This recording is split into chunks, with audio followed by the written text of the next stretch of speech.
मैं दीपक गुप्ता। तो आज का जो टॉपिक है मेरा वो है equivalence of Kelvin Planck and Clausius statement. जानेंगे हम लोग इसके बारे में आज। ये एग्जाम में आता है थ्योरी में और 8 मार्क्स के लिए। ओके, तो देखते हैं हम लोग किस तरह से इसको डिराइव करेंगे और किस तरह से स्टेटमेंट लिखेंगे इसका। Equivalence of two statement will be proved if it can be shown that violation of one statement implies the violation of the second and vice versa.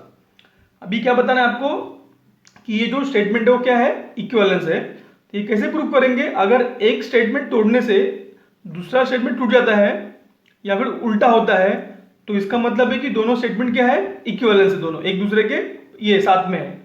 Now देखिए, violation of Kelvin Planck statement lead to the violation of the Clausius statement. अब मैं क्या करूंगा, kelvin Planck statement को तोड़ूंगा जो कि lead करेगा violation of the Clausius statement. तो आपको पता है कि केल्विन प्लांक स्टेटमेंट क्या होता है? केल्विन प्लांक स्टेटमेंट होता है the heat it is impossible to construct an engine which convert the all the heat it receive into the work. Okay, ये इसका स्टेटमेंट है। देखिए, now let us consider heat engine converting all the heat it receive from high temperature reservoir into the work, thus violating the Kelvin Planck statement. क्या किया इसने? Kelvin Planck बना दिया।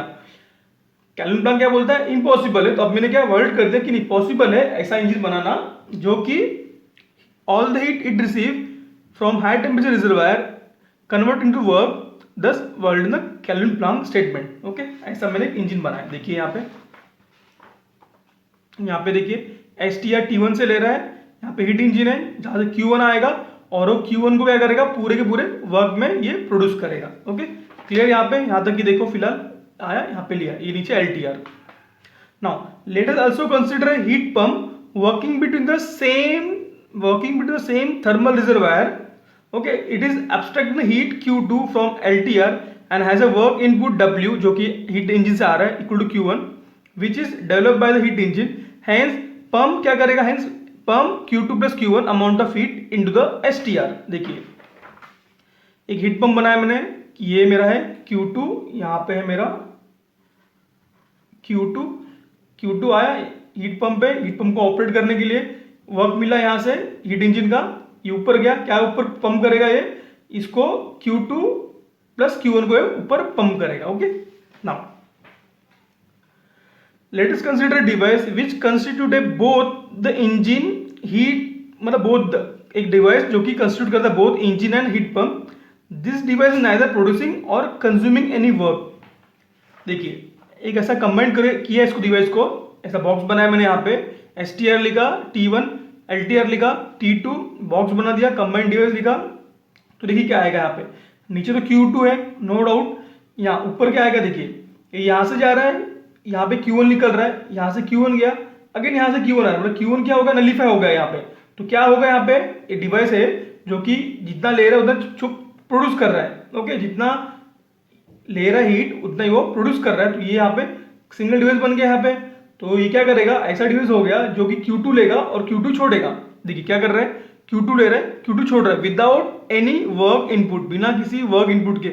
मतलब क्या हो गया, सेल्फ कंटेंट डिवाइस। क्या बन गई है? Self content device. पॉसिबल ऐसा नहीं पॉसिबल है। क्लॉसियस स्टेटमेंट क्या बोलता है? It is impossible to construct an heat pump which while working in a thermodynamic cycle to pump the heat from low temperature body to high temperature body without any work input. ये हो गया violation यहाँ पे।